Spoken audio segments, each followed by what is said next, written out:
Hey, Shinua Mishra, I want to start with source by giving all praise to Yahweh Hashem Yahushua Hashem Kwadash. Double honors to the apostles of GMS and honors to you brothers doing the work in truth or sincerity.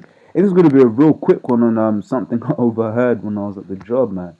You know, you had one guy who basically say, but why are all the men scared of their wives?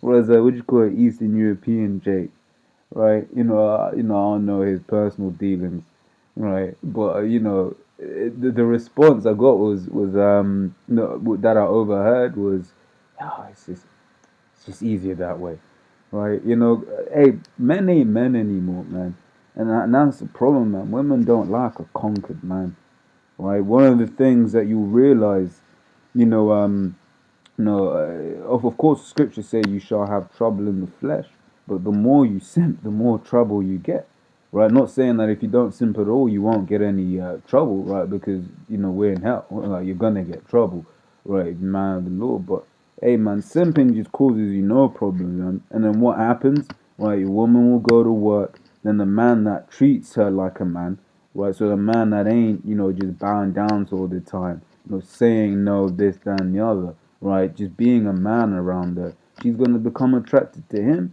Around the wickedness of this society is that she spends more time with that guy than she does with her own husband, right? Let me get that for y'all in Sirach 9 and 9, right? This is Sirach 9 and 9, right? When I was coming in, it's one of my favorite scriptures, man, right? Because when I came in, I was Lord had it whereby I was I was quite young, so I was still in the sixth form college at that time, and yeah, I was around all of these women, man, these girls, and they had their boyfriends, this, that, and the other, and then you obviously you takes a process of time to grow, and then after a while you're like, shit, I shouldn't be with this woman right now, should I? Right? It's right 9 and 9 says, sit not at all with another man's wife, nor sit down with her in thine arms, and spend not thy money with her at the wine, lest thine heart incline unto it, and so through thy desire thou fall into destruction. And that destruction being, you commit adultery. What does the scripture say? He that committeth adultery lacketh understanding. I quoted it. He that committeth adultery lacketh understanding. Proverbs 6, I believe. Right? And it's that bit there, right? Lest thine heart incline unto it, because the thing is, man, I remember one, you know how it is first coming to the truth. You tell everyone. So one of the guys I told, he was kind of there for a while, right? But then, I remember there was an instance where he was like, "Yo, man, yeah, this is a situation. Can I go with the girl with this? I ain't into her or anything, right?" But then obviously this scripture came to mind because you might not be into her then. Right? You may not be into her then, right? But then you spend time with her. She says a funny joke, like, "This bitch funny, man," right? Says, and so through, and then your heart inclines unto her, and through that desire that fall into destruction, right? But yeah, like go, straying off the point a bit, right? But that's what happens right at the job, right? So here it is, you're at home all simping, right? And then here it is, the geezers are all at home simping, right? And their woman, they think that's what their woman wants, right? They're saying a happy house, the happy wife is a happy home, right? Which is bullshit, right? A happy husband's a happy home because a man, especially a man of the Lord, is supposed to obviously we in hell, so there's only so much power you have, right? But a man of the Lord will have his house under control the right way according to scriptures, right? You leave these women to their devices, then all manner of wickedness happens, right? Right? But this is the order set out, right? It says 1 Corinthians 11, right? And verse 3 says, "But I will have you know that the head of every man is Yahushua, and the head of the woman is the man."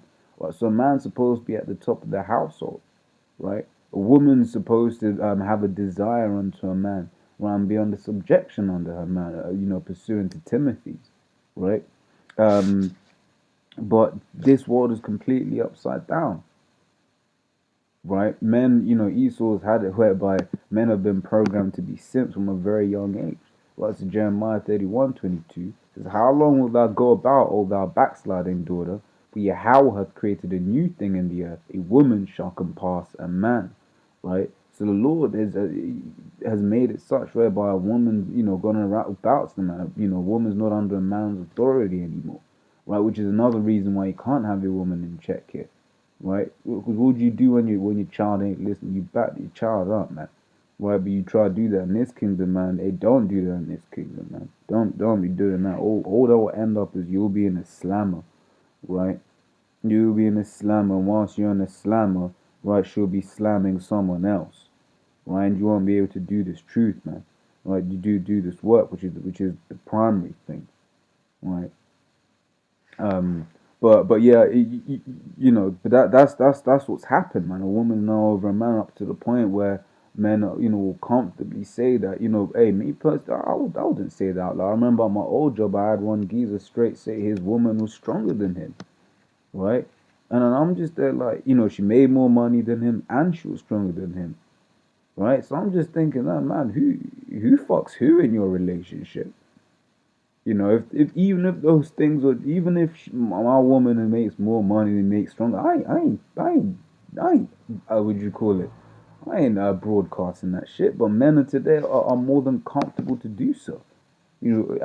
As the elders from Dallas would say, that's true. Right? This is Proverbs 31:3 says, "Give not thy strength unto women, nor thy ways to that which destroyeth kings." Right? So you ain't supposed to be giving your strength unto women. Like I said, I've quoted it. I'll get it this time. Right? It says in Timothy, right? It says, "But to be under subjection." Let me get that also at where it talks about whose daughter you are. Right, it says 1 Corinthians 9 and oh no, that's not what I want. It's 1 Timothy 2. I don't know what I'm searching for.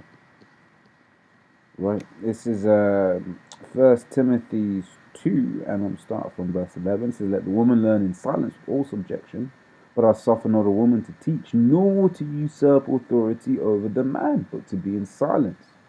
Right?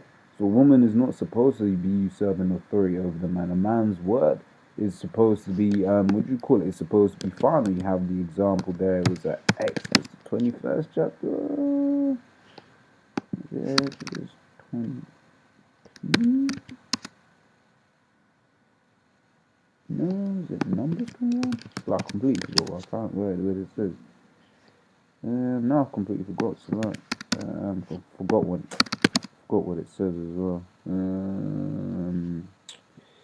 Hold on, that's it. Woman, thou, Lord.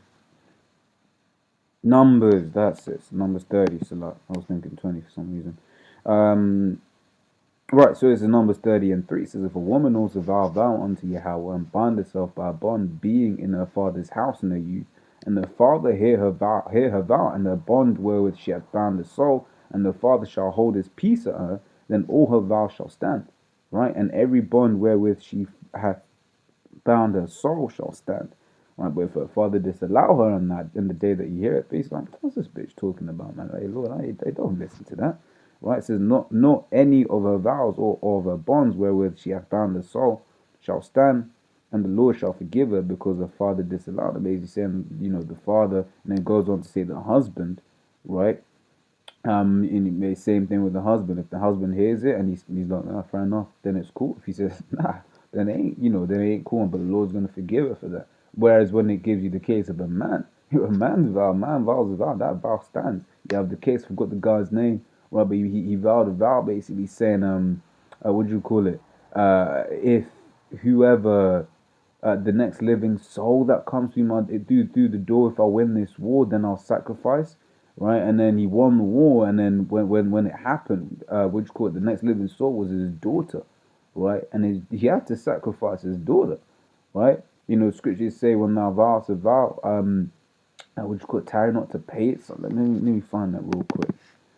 Vow if, and that's why I really, me personally as a man, I try not to vow vows, right? You know, because hey, if you vow a vow, you best keep that, man. Vow. Pay. I've completely forgotten how that's worded. Tarry not to pay or something like that, maybe. Yeah, Ecclesiastes 5 and 6. When thou vowest a vow to the Most High, defer not to pay it, for he hath no pleasure in fools. Pay that which thou hast vowed. Right? Calling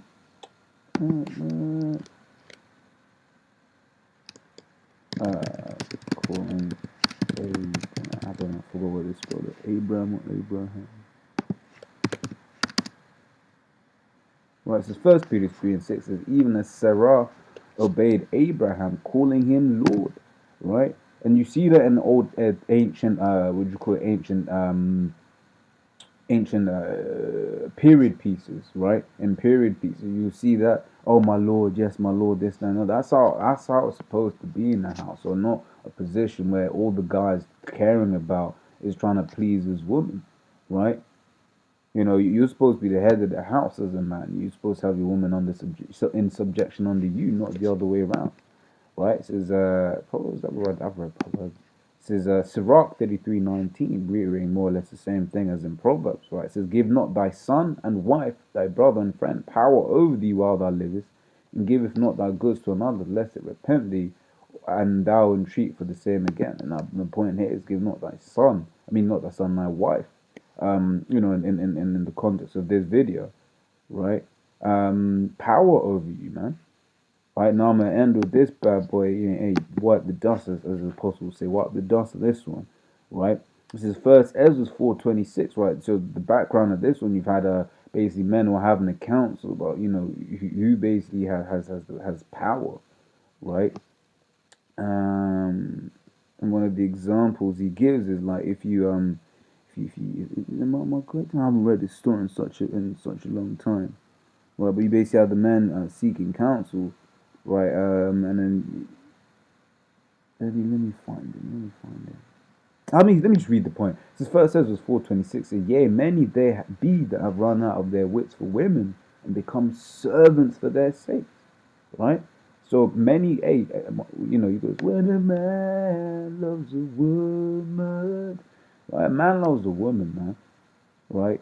And a man will always love a woman more than she loves him, right? Because, what is it? You read Corinthians 11, chapter, is it 11? 11 talks about how, which called the woman is the glory of the man, right? Whereas, the woman is the glory of the man, but for a woman, her glory is her hair, right? And Apostle Gabar was bringing that out, right? So many women have run out of their, and many men have run out of their wits for women, right? And as I heard the quote, have become servants for their sake. But that ain't right. That's contrary to nature, man. Right? You read Genesis, says, thy desire shall be to thy husband. You know, that's Genesis 3:16. It says, unto the woman, he said, I will greatly multiply thy sorrow and thy conception. In sorrow thou shalt bring forth children, and thy desire shall be to thy husband, and he shall rule over thee. Right, so you, as a man, you're supposed to have rule over your woman, man. Right, and then she's supposed to be all into you. Right, and desire's supposed to be, you know, how hey, what do you like, baby? I like what you like, baby. You know, coming to America style. Right. But yeah, hey, Lords, you were edified, and yeah, without official one.